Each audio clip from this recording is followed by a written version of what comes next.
नमस्कार विद्यार्थी मित्रांनो, स्वागत आहे तुम्हा सर्वांचं परत एकदा ज्ञानधारा या मराठी यूट्यूब चॅनलवर. तर विद्यार्थी मित्रांनो, आजच्या या व्हिडिओमध्ये आपण जालना या ठिकाणी जालना पोलीस पाटील भरती जी चालू आहे या भरतीसाठीचा पाठ तिसरा आपण आजच्या या व्हिडिओच्या माध्यमातून बघणार आहोत. तिसरा व्हिडिओ आहे आपला जालना पोलीस पाटील भरतीवर. तर विद्यार्थी मित्रांनो, यापूर्वी आपण 2 व्हिडिओज आपल्या चॅनलवर अपलोड केलेले आहेत. त्यामध्ये पण या भरतीविषयक आवश्यक माहिती आपण या ठिकाणी कव्हर केलेली आहे. चॅनलवर नवीन असाल तर लिंक तुम्हाला डिस्क्रिप्शनमध्ये देत आहे या दोन्ही व्हिडिओची. तेही व्हिडिओ जाऊन पहा. परीक्षेच्या दृष्टीने अत्यंत महत्त्वाचे असे प्रश्न आपण त्यामध्ये पण घेतलेले आहेत. तर विद्यार्थी मित्रांनो, या ठिकाणी आजचा जो आपण व्हिडिओ बघणार आहोत याच्यामध्ये एकूण आपण 25 प्रश्न कव्हर केलेले आहेत, ज्यामध्ये आपण विश्लेषणासहित अगदी परीक्षेमध्ये जे प्रश्न तुम्हाला विचारले जाऊ शकतात तेच कव्हर केलेले आहेत. व्हिडिओला सुरुवात करूयात मित्रांनो. पहिला प्रश्न या ठिकाणी आहे आपला, भारतामध्ये महिलांना मतदानाचा अधिकार कधी मिळालेला आहे? तर योग्य उत्तर आहे 1950ला या ठिकाणी सर्वप्रथम भारतामध्ये महिलांना मतदानाचा अधिकार प्राप्त झालेला आपल्याला पाहायला मिळतो. त्याच्यामध्ये मग महत्त्वाची माहिती जर आपल्याला पाहायची असेल तर 1993मध्ये महिलांना मतदानाचा अधिकार देणारा न्यूझीलंड हा पहिला देश होता. त्यानंतर फिनलँड आणि नॉर्वेसारखे नॉर्डिक देश यामध्ये महिलांना मतदानाचा अधिकार या ठिकाणी देण्यात आलेला पाहायला मिळतो. तर मग सर्वप्रथम कोणत्या या ठिकाणी देशामध्ये महिलांना मतदानाचा अधिकार देण्यात आला? तर न्यूझीलंड या देशामध्ये 1883मध्ये सर्वप्रथम महिलांना मतदानाचा अधिकार देण्यात आलेला या ठिकाणी आपल्याला पाहायला मिळतं आहे. त्यानंतर पुढचा मुद्दा आहे, अमेरिका आणि युनायटेड किंगडमने अनुक्रमे 1920 ते 1928मध्ये या ठिकाणी मतदानाचा अधिकार महिलांना दिलेला पाहायला मिळतो. अमेरिका आणि इंग्लंडने, युकेने, युनायटेड किंगडम ज्याला आपण म्हणतो. त्याच्यानंतर पुढचा आहे बघा, फ्रान्सनं या ठिकाणी 1944मध्ये महिलांना मतदानाचा अधिकार दिला आहे. तर इंडोनेशिया, जपान, सेनेगल यासारख्या देशांनी 1945मध्ये या ठिकाणी महिलांना मतदानाचा अधिकार मिळवून दिलेला आपल्याला पाहायला मिळतं. तर एकूणच जर आपण पाहिलं तर कोणत्या देशाने कधी महिलांना या ठिकाणी मतदानाचा अधिकार दिलेला आहे त्याच्याबद्दलची महत्त्वाची माहिती या ठिकाणी आपण घेतलेली आहे. शेवटचं आहे, मेक्सिकोने 1953मध्ये या ठिकाणी महिलांना मतदानाचा अधिकार दिलेला आपल्याला पाहायला मिळतं. महत्त्वाचं आहे, IMP आहे, नोट करून ठेवू शकता. प्रश्न क्रमांक पुढचा आहे आपला, मुख्यमंत्री फेलोशिप कार्यक्रम कोणत्या राज्याने या ठिकाणी सुरू केला आहे? ते योग्य उत्तर आहे बघा, आपल्या महाराष्ट्र राज्याने या ठिकाणी मुख्यमंत्री फेलोशिप कार्यक्रम या ठिकाणी सुरुवात केलेली आपल्याला पाहायला मिळते. 2015मध्ये या योजनेला सुरुवात झालेली या ठिकाणी आपल्याला पाहायला मिळते. मग तत्कालीन मुख्यमंत्री देवेंद्र फडणवीस यांच्या हस्ते या योजनेला, मुख्यमंत्री फेलोशिप कार्यक्रमाला सुरुवात झालेली आपल्याला पाहायला मिळते. मग महत्त्वाची माहिती बघूयात या प्रश्नाबद्दलची. तर बघा मित्रांनो, मुख्यमंत्री फेलोशिप कार्यक्रम हा महाराष्ट्र राज्य सरकारने सुरू केलेला एक उपक्रम आहे. तत्कालीन मुख्यमंत्री देवेंद्र फडणवीस यांनी 2015मध्ये याची सुरुवात केलेली आहे. असाही प्रश्न येऊ शकतो की मुख्यमंत्री फेलोशिप योजना कधी सुरू झाली किंवा फेलोशिप कार्यक्रम कधी सुरू झाला? तर 2015मध्ये सुरू झाला. कोणी सुरुवात केली? तर मुख्यमंत्री देवेंद्र फडणवीस यांनी. पुढचा महत्त्वाचा मुद्दा आहे, या कार्यक्रमाद्वारे तरुण पदवीधरांना सरकारी प्रशासन आणि धोरण निर्मितीमध्ये सहभागी करून घेणे यामागचा मुख्य उद्देश असलेला आपल्याला पाहायला मिळतं. मुख्य उद्देश परीक्षेमध्ये विचारला तर तो आपल्याला सांगता आला पाहिजे.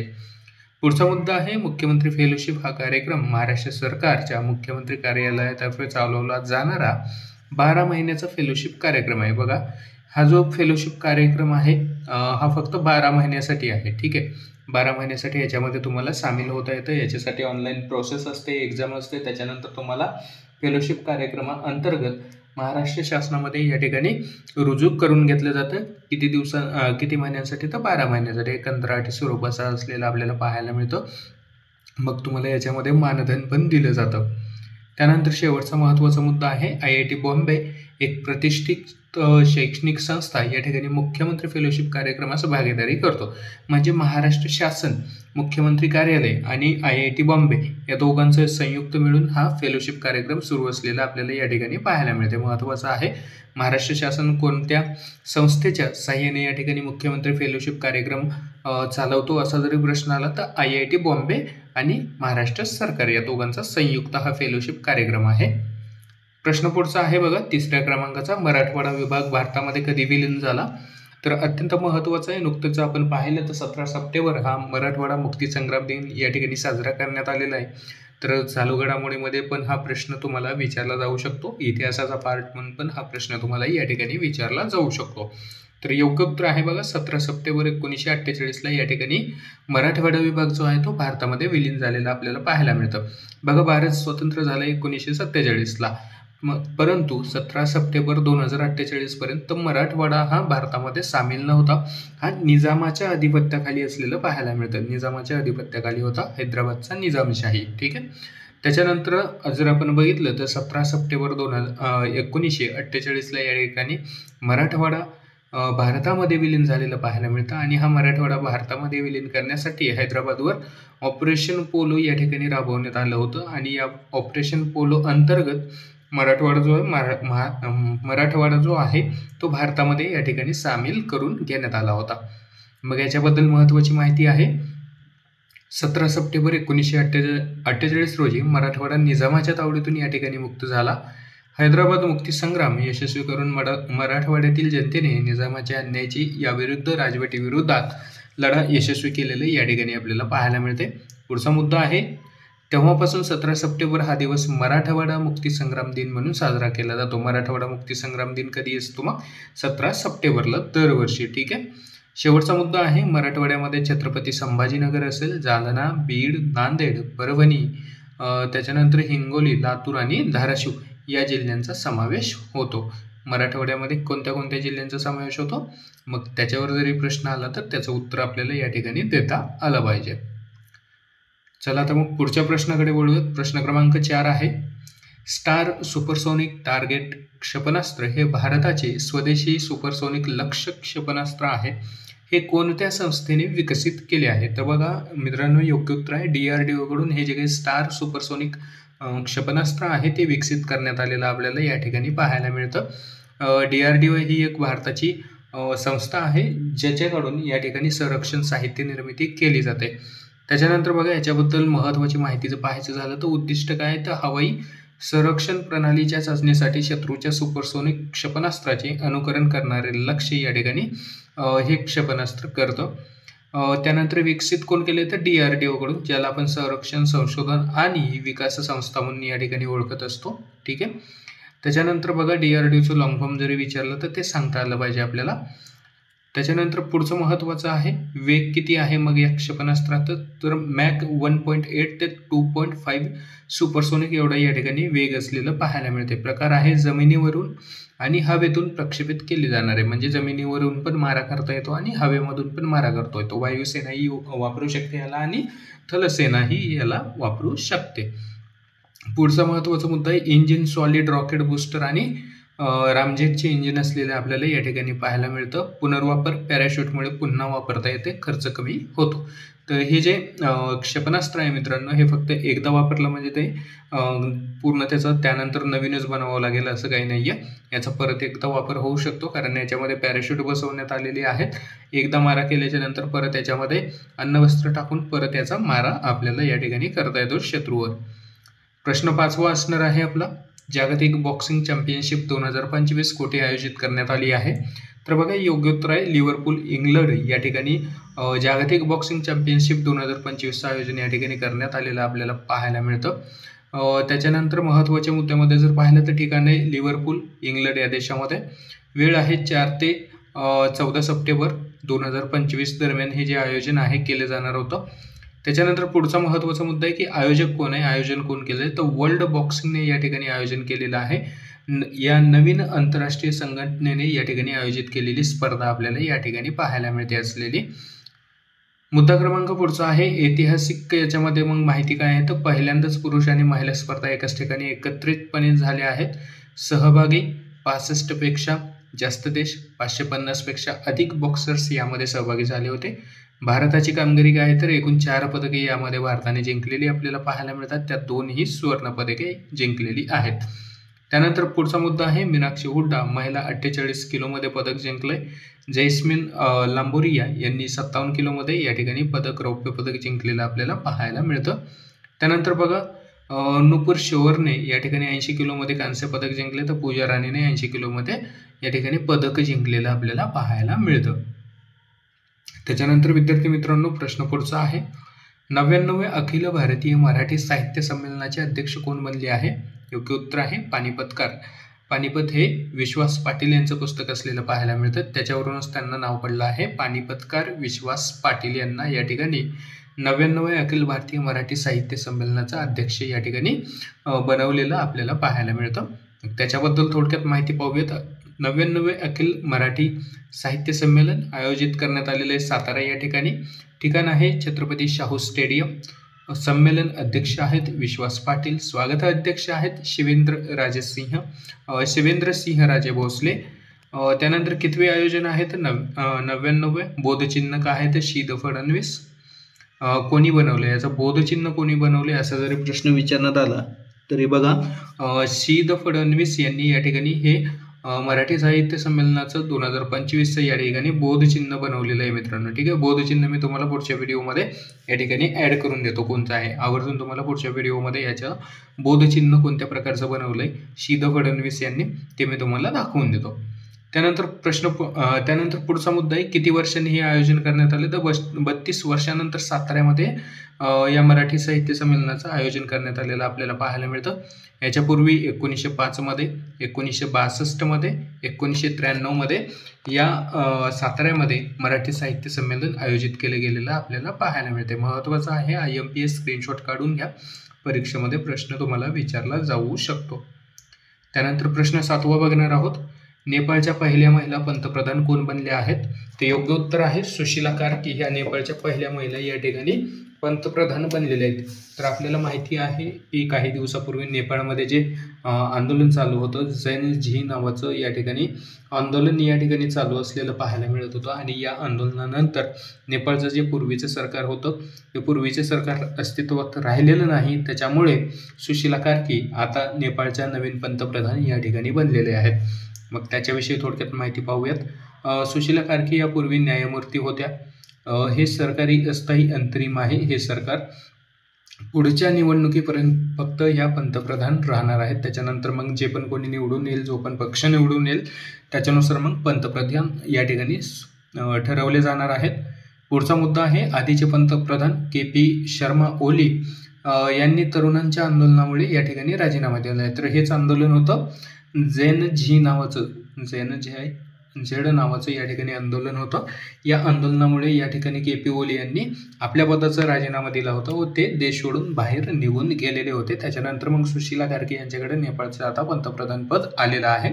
तर पुढच्या निवडणुका होईपर्यंतच त्या पंतप्रधान पदावर असणार आहेत. त्यानंतर मग जो पण काही पक्ष निवडून येईल, जे पण व्यक्ती निवडून येतील पंतप्रधान म्हणून, त्यांच्याकडे कार्यभार सोपवला जाईल. त्यानंतर पुढचा महत्त्वाचा मुद्दा आहे नवीन सरकारचे मुख्य काम म्हणजे शांतता प्रस्थापित करणे आणि निवडणुकीची तयारी करणे. हाच मुख्य या ठिकाणी काम असलेलं आपल्याला पाहायला मिळतंय. पुढचा मुद्दा आहे पुढील सार्वत्रिक निवडणूक 5 मार्च 2026 रोजी या ठिकाणी संपन्न होणार आहे.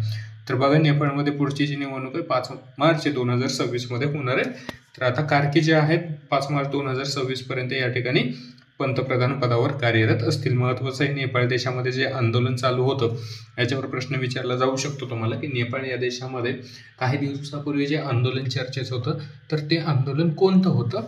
तर जनरेशन झेड, त्यालाच जेन झी म्हणून या ठिकाणी ओळखलं जाते. ठीक आहे, प्रश्न पुढचा बघूयात आपण. प्रश्न क्रमांक 8 आहे स्वच्छ वायू सर्वेक्षणात अव्वल स्थानी कोणता जिल्हा आहे? तर बघा विद्यार्थी मित्रांनो, अमरावती हा अव्वल या ठिकाणी ठरलेला आहे. स्वच्छ वायू सर्वेक्षणामध्ये अमरावती जिल्हा 2025च्या या ठिकाणी ज्यावेळेस रिझल्ट आलेला आहे त्याच्यामध्ये अमरावती जिल्हा प्रथम क्रमांकावर असलेला आपल्याला पाहायला मिळते. मग याच्यामध्ये महत्त्वाची माहिती आहे की या यादीमध्ये 19 शहरांचा समावेश आहे.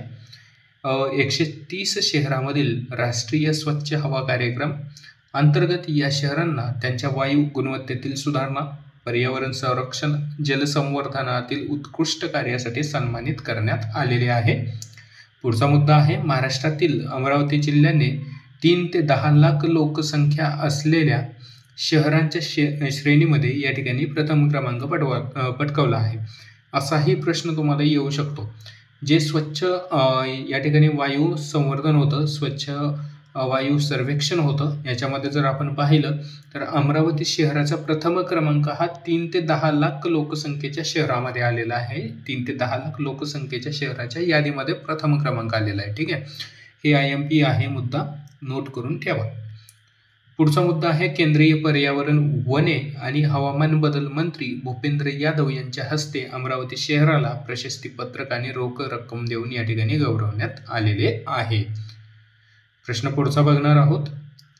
प्रश्न क्रमांक 9 आहे महाराष्ट्राचे सध्याचे राज्यपाल कोण बनले आहेत?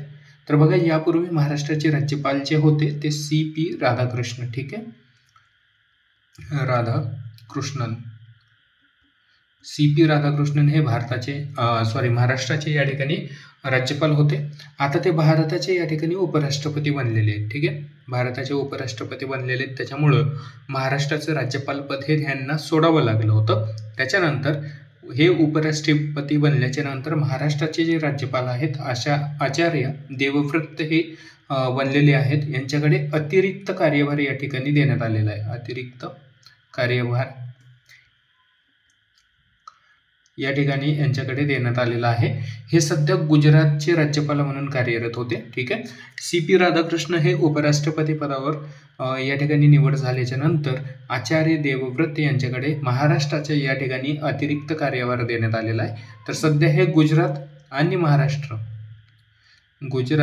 महाराष्ट्र या दोन्ही राज्याचे राज्यपाल कोण आहेत? आचार्य देवव्रत. तर याच्याबद्दल महत्त्वाची माहिती आहे. 18 जानेवारी 1959 यांचा जन्म झालेला आहे. जुलै 2019 पासून ते गुजरातचे राज्यपाल आहेत. आणि शेवटचा मुद्दा आहे आर्य समाजाचे प्रचारक आहेत आणि त्यांनी पूर्वी कुरुक्षेत्र हरियाणा येथील गुरुकुलाचे या ठिकाणी प्राचार्य म्हणून काम केलेले आपल्याला पाहायला मिळतं. पूर्वी हे कुठं होते? हरियाणामध्ये कुरुक्षेत्र या गुरुकुलाचे प्राचार्य म्हणून त्यांनी कार्य केले. आर्य समाजाचे हे प्रचारक आहेत. जुलै 2019 पासून गुजरात राज्याचे राज्यपाल आहेत आणि यांचा जन्म 18 जानेवारी 1959 झालेला आहे. ठीक आहे, अत्यंत महत्त्वाचा प्रश्न आहे, विचारला जाऊ शकतो. कारण सध्या महाराष्ट्राचे राज्यपाल असेल आणि CP राधाकृष्ण असतील उपराष्ट्रपती, तर त्यांच्यावर पण एखादा प्रश्न तुम्हाला परीक्षेमध्ये विचारला जाऊ शकतो. ठीक आहे, प्रश्न पुढचा बघणार आहोत. 10व्या क्रमांकाचा प्रश्न आहे आपला. आशिया कप स्पर्धा 25चा विजेता कोण ठरला आहे? तर बघा, भारत हा आशिया कप 2025 या स्पर्धेचा विजेता ठरलेला आपल्याला पाहायला मिळतो. ही जी स्पर्धा आहे UAE या देशामध्ये झालेली आहे, संपन्न झालेली आहे. 2025ची स्पर्धा UAE मध्ये आयोजित करण्यात आली होती. ही स्पर्धा भारतामध्ये या ठिकाणी होणार होती, परंतु पाकिस्तानने या स्पर्धेवर बायकॉट केल्यामुळे कुठंतरी ही स्पर्धा मग UAE मध्ये खेळवण्यात आलेली आहे. त्याच्यामध्ये मग भारताने या ठिकाणी प्रथम क्रमांक पटकवला आहे, किंवा असंही म्हणू शकतो आशिया कप 2025चा विजेता हा भारत ठरलेला आहे. फायनल 2025 या ठिकाणी आशिया कपचं आपण जर बघितलं त्याच्याबद्दल मग महत्त्वाची माहिती आहे. विजेता कोण आहे? भारत. उपविजेता आहे पाकिस्तान. भारत आणि पाकिस्तान यांच्यामध्ये या ठिकाणी फायनलचा सामना खेळवला गेला होता. सर्वाधिक धावा अभिषेक शर्माने काढलेल्या आहेत, भारताचा आहे. सर्वाधिक विकेट कुलदीप यादव याने घेतलेत, भारताचा स्पिनर आहे. त्यानंतर प्लेयर ऑफ द मॅच आहेत Tilak Varma. Player of the series आहे अभिषेक शर्मा. पुढचा महत्त्वाचा मुद्दा आहे एकूण संघ सहभागी झालेले. 25 मध्ये आशिया कपमध्ये एकूण 8 संघ या ठिकाणी सहभागी झाले होते. पुढचा महत्त्वाचा मुद्दा आहे संघाची यादी. कोणते कोणते संघ आहेत? भारत, पाकिस्तान, बांगलादेश, श्रीलंका, अफगाणिस्तान, UAE, ओमान आणि हाँगकाँग हे एकूण 8 देश या ठिकाणी 2025च्या एशिया कपमध्ये सहभागी झालेले आपल्याला पाहायला मिळतात. पुढचा मुद्दा आहे आशिया कपचा सर्वात यशस्वी संघ एकूण 9 वेळा विजेता भारत आहे. श्रीलंका दुसऱ्या क्रमांकाचा संघ आहे जो यशस्वी आहे, किंवा 6 वेळा विजेतेपद श्रीलंकेने जिंकलेला आहे, दुसऱ्या क्रमांकावर आहे. पाकिस्तान या स्पर्धेचा आतापर्यंत 2 वेळा विजेता ठरलेला आहे. पुढचा मुद्दा आहे 2025 स्पर्धा 9 ते 28 सप्टेंबर 2025 दरम्यान खेळवली गेली. UAE या देशामध्ये दुबई व अबुधाबी येथे खेळवली गेली होती. UAEला या ठिकाणी संयुक्त अरब अमिरात म्हणून पण आपण या ठिकाणी ओळखलं जातं. त्यानंतर बघा शेवटचा मुद्दा आहे 25चे स्वरूप. ही स्पर्धा T20 स्वरूपामध्ये या ठिकाणी खेळवण्यात आली होती. महत्त्वाचे मुद्दे आहेत, याच्यापैकी कुठल्याही एकावर तुम्हाला नक्कीच प्रश्न विचारला जाऊ शकतो, कारण भारत पाकिस्तान जे सामने या ठिकाणी खेळवले गेले याच्यामध्ये खूप चर्चेमध्ये असलेले सामने होते हे. ठीक आहे, त्याच्यामुळं अत्यंत महत्त्वाचं आहे. संपूर्ण माहिती बघून घ्या, स्क्रीनशॉट काढून घ्या, लिहून ठेवा. एखादा प्रश्न तुम्हाला नक्की विचारला जाऊ शकतो. प्रश्न पुढचा बघणार आहोत. 11व्या क्रमांकाचा प्रश्न आहे आपला. दक्षिण गंगा म्हणून ओळखली जाणारी नदी कोणती आहे? तर बघा, गोदावरी नदीला आपण दक्षिण गंगा म्हणून या ठिकाणी ओळखतो. तसंच महाराष्ट्रातील सर्वाधिक लांबीची नदी म्हणून पण याच्याकडे बघितलं जातं. महाराष्ट्राचं सर्वात जास्त या ठिकाणी सिंचनाची जी काही गरज आहे, सर्वात जास्त प्रमाणात या ठिकाणी गोदावरी नदी पुरवते. त्याच्यामुळे गोदावरी महाराष्ट्रातील सर्वात मोठी नदी आहेच, सोबत दक्षिण गंगा नदी म्हणून पण या ठिकाणी ओळखली जाते. त्यापाठोपाठ बघितलं तर भारतातील सर्वात मोठी दुसऱ्या क्रमांकाची नदी या ठिकाणी म्हणून या ठिकाणी गोदावरी नदीला ओळखलं जातं. ठीक आहे, अत्यंत महत्त्वाचं आहे, लिहून ठेवा. पुढे बघूयात, गोदावरी नदीचा उगम पश्चिम घाटातील नाशिक जिल्ह्यात त्र्यंबकेश्वर या ठिकाणी झालाय. तर ब्रह्मगिरी पर्वतामध्ये या ठिकाणी गोदावरी नदीचा आपल्याला उगम झालेला पाहायला मिळतो, त्र्यंबकेश्वर या ठिकाणी. उपनद्या कोणत्या कोणत्या आहेत मग गोदावरी नदीच्या? पूर्णा, प्रवरा, वैनगंगा, मांजरा, प्राणहिता या नद्या गोदावरी नदीच्या उपनद्या असलेल्या आपल्याला पाहायला मिळतात. आणखीन बऱ्याच आहेत, परंतु ज्या महत्त्वाच्या आहेत, मेन आहेत, आपण या ठिकाणी घेतलेल्या आहेत. पुढचा मुद्दा आहे, गंगा नदीनंतर भारतातील दुसरी सर्वात लांब नदी आहे. गोदावरी नदीचं एकूण क्षेत्रफळ 3,12,812 चौरस किलोमीटर असलेलं या ठिकाणी आपल्याला पाहायला मिळतं. एवढं मोठं क्षेत्रफळ आहे गोदावरी नदीचं. प्रश्न क्रमांक 12 आहे बघा, महाराष्ट्राच्या विधानसभेची सदस्य संख्या किती आहे? तर योग्य उत्तर आहे मित्रांनो, एकूण 288 सदस्य विधानसभेवर या ठिकाणी महाराष्ट्रामधून निवडून जात असतात, आमदार म्हणून या ठिकाणी निवडून जात असतात. त्याच्यानंतर याच्याबद्दल महत्त्वाची माहिती आहे, महाराष्ट्र हे भारताच्या या ठिकाणी पश्चिम भागातील एक राज्य आहे. पुढचा मुद्दा आहे, क्षेत्रफळाच्या दृष्टीने महाराष्ट्र हे भारताचे तिसरे व लोकसंख्येच्या बाबतीत दुसरे मोठे राज्य आहे. तर महाराष्ट्राबद्दल महत्त्वाची माहिती आहे. तुम्हाला माहिती असेल तर चांगली गोष्ट, माहिती नसेल तर स्क्रीनशॉट घ्या, लिहून घ्या, किंवा PDF याचं मी तुम्हाला टेलिग्राम चॅनलला उपलब्ध करून देणार आहे. ठीक आहे, याचं PDF तुम्हाला मी टेलिग्राम चॅनलला अगदी फ्रीमध्ये या ठिकाणी उपलब्ध करून देणार आहे. टेलिग्राम चॅनल जॉईन करा नवीन असाल तर. लिंक तुम्हाला डिस्क्रिप्शनमध्ये दिली आहे. जेवढे पण आपण व्हिडिओज घेतो विद्यार्थी मित्रांनो, त्या सर्व व्हिडिओचे PDF आपण तुम्हाला टेलिग्राम चॅनलला अगदी मोफत या ठिकाणी उपलब्ध करून देत असतो. त्यामुळे चॅनल तर सबस्क्राईब करायचंच आहे आपल्याला, सोबत टेलिग्राम चॅनल जॉईन करा, तिथं तुम्हाला सर्व PDF या ठिकाणी अगदी मोफत मिळून जातील. त्याच्यानंतर बघा, पुढचा महत्त्वाचा मुद्दा आहे, क्षेत्रफळाच्या दृष्टीने महाराष्ट्राचा भारतामध्ये तिसरा क्रमांक आहे आणि लोकसंख्येच्या दृष्टीने या ठिकाणी महाराष्ट्राचा दुसरा क्रमांक असलेला पाहायला मिळतो. जवळपास 11 कोटी प्लस या ठिकाणी महाराष्ट्राची लोकसंख्या आहे 2011च्या जनगणनेनुसार. ठीक आहे, हे पण जर आलं तर लक्षात ठेवा, लोकसंख्या एकूण महाराष्ट्राची 11 कोटीपेक्षा जास्त असलेली पाहायला मिळते.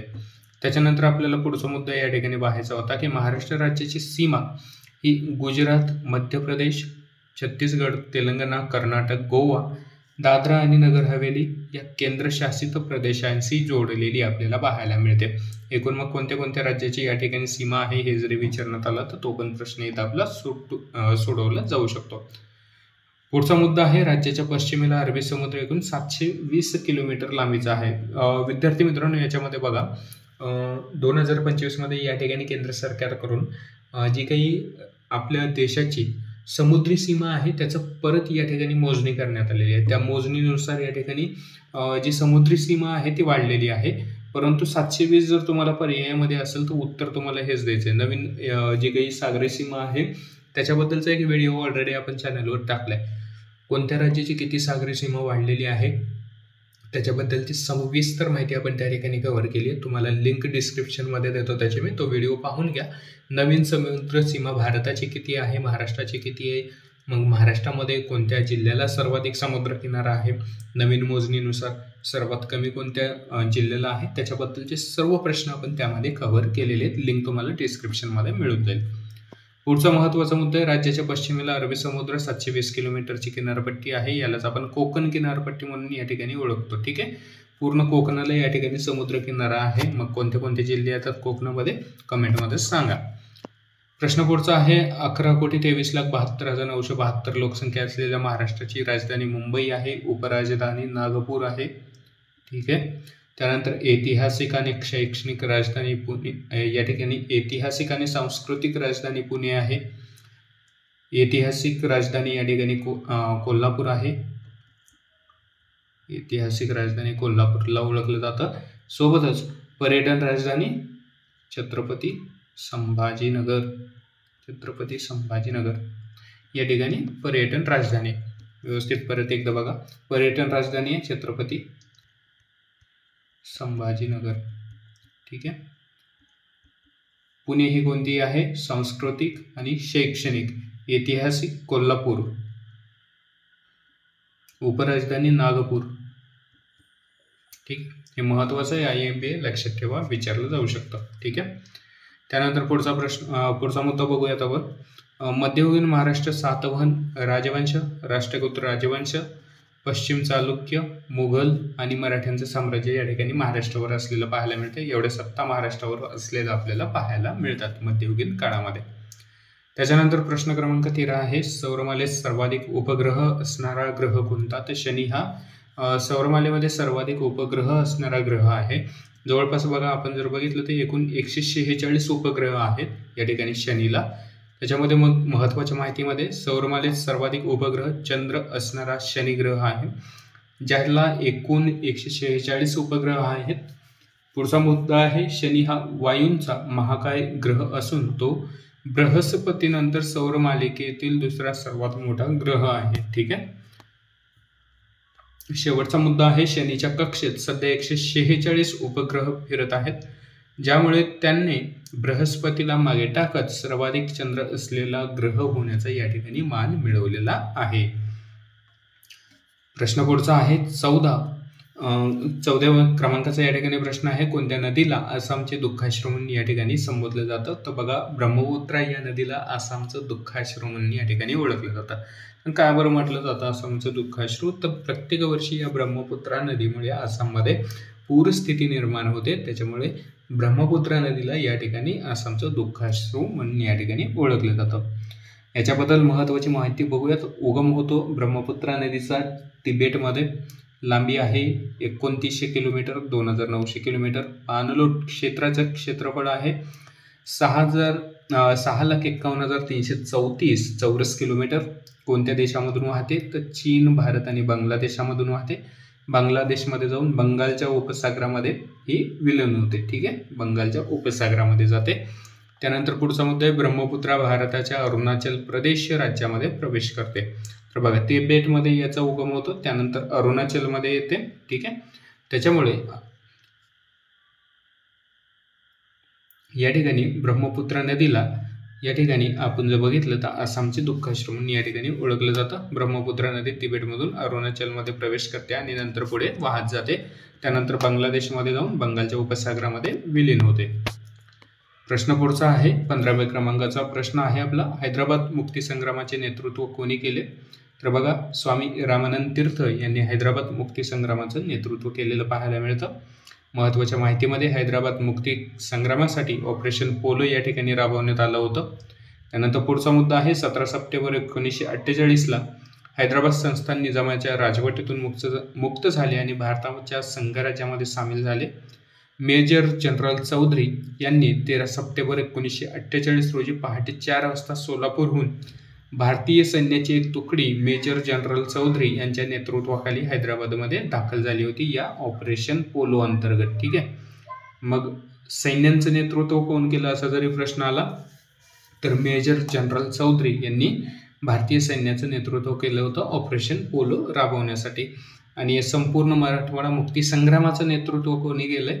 तर या ठिकाणी स्वामी रामानंद तीर्थ यांनी. ठीक आहे. त्यानंतर बघा, प्रश्न पुढचा आहे. महाराष्ट्राचे आद्य क्रांतिकारक म्हणून कोणाला ओळखलं जातं? तर आपल्या सगळ्यांना माहिती आहे, वासुदेव बळवंत फडके यांना महाराष्ट्राचे आद्य क्रांतिकारक म्हणून या ठिकाणी ओळखलं जातं. मग यांच्याबद्दल थोडीशी महत्त्वाची माहिती बघूयात. जन्म 4 नोव्हेंबर 1845 रोजी शिरढोण या ठिकाणी झाला होता. पुढचा मुद्दा आहे. 1857च्या स्वातंत्र्य युद्धानंतर ब्रिटिश सत्तेविरोधात पहिला सशस्त्र उठाव यांनी केला आणि भारतीय सशस्त्र बंडाचे या ठिकाणी जनक म्हणून यांना ओळखलं जातं. पुढचा मुद्दा आहे. वासुदेव बळवंत फडके हे पुण्यातील महाराष्ट्र एज्युकेशन सोसायटीचे संस्थापक आहेत. ऐक्यवर्धिनी संस्थेची या ठिकाणी सुरुवात वासुदेव बळवंत फडके यांनी केलेली पाहायला मिळते. याच्यावर प्रश्न येतात मित्रांनो. ऐक्यवर्धिनी या संस्थेची सुरुवात कोणी केली? तर वासुदेव बळवंत फडके. पुण्यातील महाराष्ट्र एज्युकेशन सोसायटीची स्थापना कोणी केली? वासुदेव बळवंत फडके.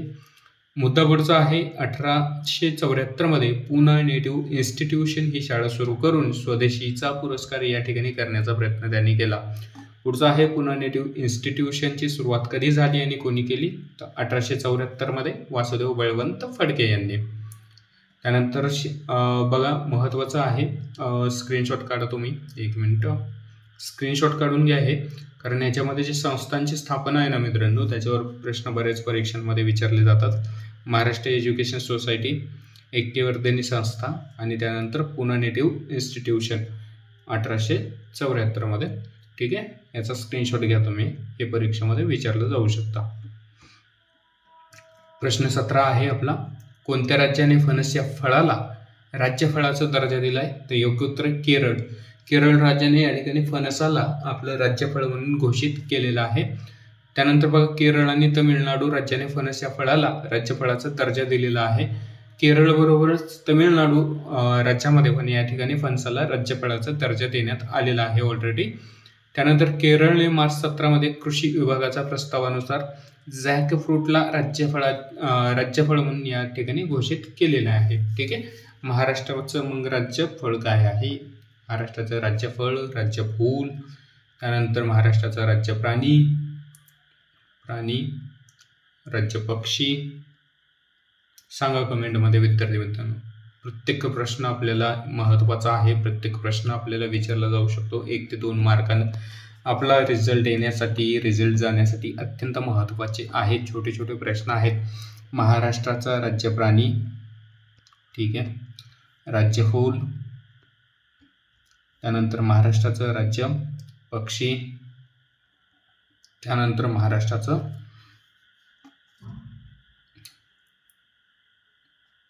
राज्य प्राणी, फूल, पक्षी, त्यानंतर महाराष्ट्राचं राज्य फळ.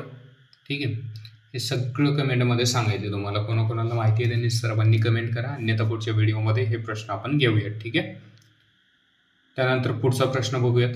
प्रश्न क्रमांक 18 आहे, शिवसमुद्रम हा धबधबा कोणत्या नदीवर स्थित आहे?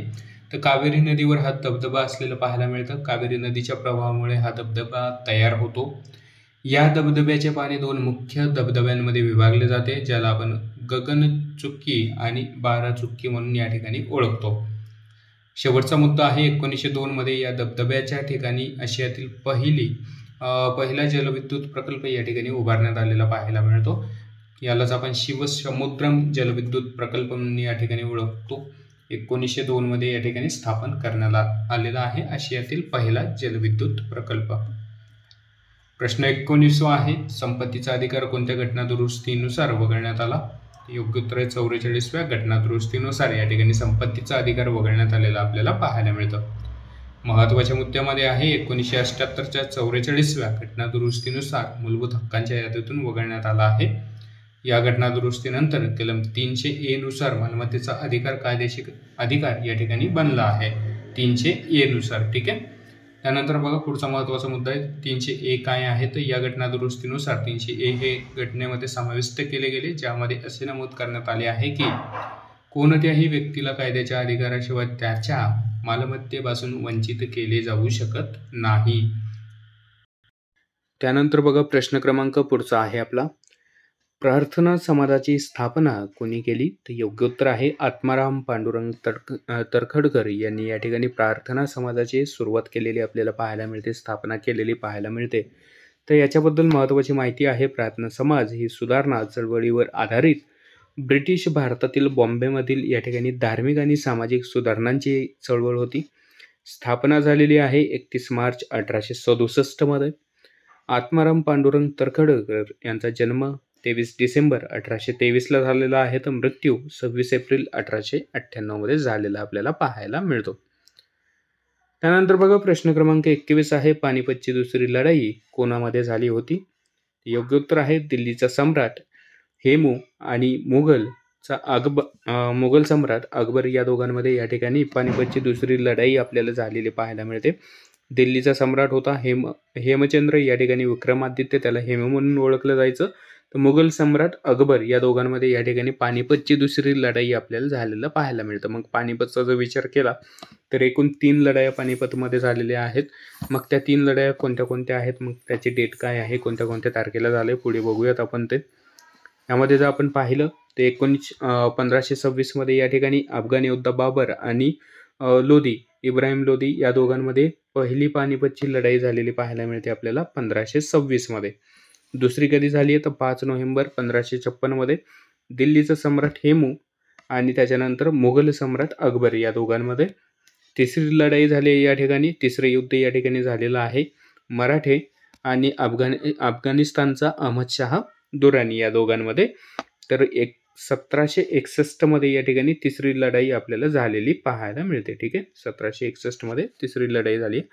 पहिली झालेली आहे 1526 अकबर आणि हेमू या दोघांमध्ये. दुसरी झाली आहे या ठिकाणी 1556 आणि तिसरी झालेली आहे 1761 मध्ये. ठीक आहे, या तिन्ही लढाया परीक्षेमध्ये विचारल्या जातात. प्रश्न क्रमांक पुढचा आहे 22व्या क्रमांकाचा प्रश्न आहे, केसरी या वृत्तपत्राचे संपादक कोण होते? तर लोकमान्य टिळक हे केसरी वृत्तपत्राचे संपादक होते, त्यांनी सुरुवात केलेली होती. त्यानंतर संस्थापक संपादक कोण होते? गोपाळ गणेश आगरकर हे केसरी वृत्तपत्राचे प्रथम संपादक होते. मुख्य संपादक होते लोकमान्य टिळक. इतर माहिती, केसरी वृत्तपत्राची स्थापना 1881 मध्ये लोकमान्य बाळ गंगाधर टिळक यांनी केलेली पाहायला मिळते. कधी झाली होती तर 1881 मध्ये. प्रश्न 23वा आहे, 1938 मध्ये नियोजन समितीची स्थापना कोणी केली? तर सुभाषचंद्र बोस यांनी नियोजन समितीची स्थापना केलेली आहे 1938 मध्ये. स्थापना केलेली आहे राष्ट्रीय नियोजन समितीची स्थापना भारतीय राष्ट्रीय काँग्रेसचे अध्यक्ष सुभाषचंद्र बोस यांनी ऑक्टोबर 1938 मध्ये केली होती. या समितीचे अध्यक्ष पंडित जवाहरलाल नेहरू होते. उद्दिष्ट काय होतं? तर समितीचे मुख्य उद्दिष्ट भारतातील उद्योगांच्या विकासावर लक्ष केंद्रित करणे आणि देशाच्या आर्थिक विकासासाठी सर्वसमावेशक योजना या ठिकाणी तयार करणे हा यामागचा उद्देश असलेला पाहायला मिळतो. त्यानंतर शेवटचा मुद्दा आहे, सोव्हिएत युनियनमध्ये पंचवार्षिक योजनांमधून राष्ट्रीय नियोजनाची कल्पना या ठिकाणी घेण्यात आलेली होती. त्याला प्रेरित होऊन मग या ठिकाणी भारतामध्ये ही राष्ट्रीय नियोजन समिती स्थापन करण्यात आलेली आपल्याला पाहायला मिळते 1938 मध्ये. प्रश्न क्रमांक 24 आहे, मसुदा समितीचे अध्यक्ष कोण होते? ते योग्य उत्तर आहे डॉक्टर बाबासाहेब आंबेडकर हे मसुदा समितीचे अध्यक्ष असलेले आपल्याला पाहायला मिळतात. मसुदा समितीची स्थापना 29 ऑगस्ट 1947 ला झाली होती. त्यानंतर मसुदा समितीचे इतर सदस्य कोण कोण होते? डॉक्टर बाबासाहेब आंबेडकर अध्यक्ष, एन गोपाल स्वामी, मोहम्मद सादुल्ला, के एम मुन्शी, अल्लादी कृष्ण स्वामी अय्यर, त्याच्यानंतर एन माधवराव आणि टी टी रामकृष्णाचारी. एम माधवराव यांच्यानंतर JBL मीटर हे या ठिकाणी त्यांच्या जागेवर आलेले पाहायला मिळतात मसुदा समितीमध्ये. त्यानंतर टी कृष्ण याच्यानंतर जर आपण बघितलं तर टी कृष्णमाचारी जे होते त्यांच्यानंतर JDP खेतन यांचे त्यांच्या जागी आलेले आपल्याला पाहायला मिळतात. त्यानंतर बघा शेवटचा प्रश्न आहे आपल्याला, विधानसभा सदस्य होण्यासाठी किती वय असणे या ठिकाणी आवश्यक आहे? ते योग्य उत्तर आहे 25 वर्ष एवढं वय आपलं या ठिकाणी असणं आवश्यक आहे. त्यानंतर तुम्ही भारताचे नागरिक असणे आवश्यक आहे. विधानसभा निवडणूक तुम्ही लढवू शकता 25 वर्षानंतर आणि तुमच्यावर कुठला अपराध या ठिकाणी असेल, कुठली केस वगैरे असेल तर ते तुम्हाला जाहीर करावं लागतं. तर बघा विद्यार्थी मित्रांनो, सर्व प्रश्न या ठिकाणी कव्हर केलेत आपण. तर मित्रांनो जवळपास 25 प्रश्न यामध्ये आपण कव्हर केलेले आहेत. पूर्ण टोटल 25 प्रश्न यामध्ये आपण बघितलेले आहेत. पूर्ण विश्लेषणासहित हे प्रश्न आपण या ठिकाणी घेतलेले आहेत. याचा PDF तुम्हाला टेलिग्राम चॅनलला या ठिकाणी डाउनलोड करायला मिळेल. तर भेटूयात पुढच्या व्हिडिओमध्ये. तोपर्यंत सर्वांना धन्यवाद. जय हिंद, जय महाराष्ट्र.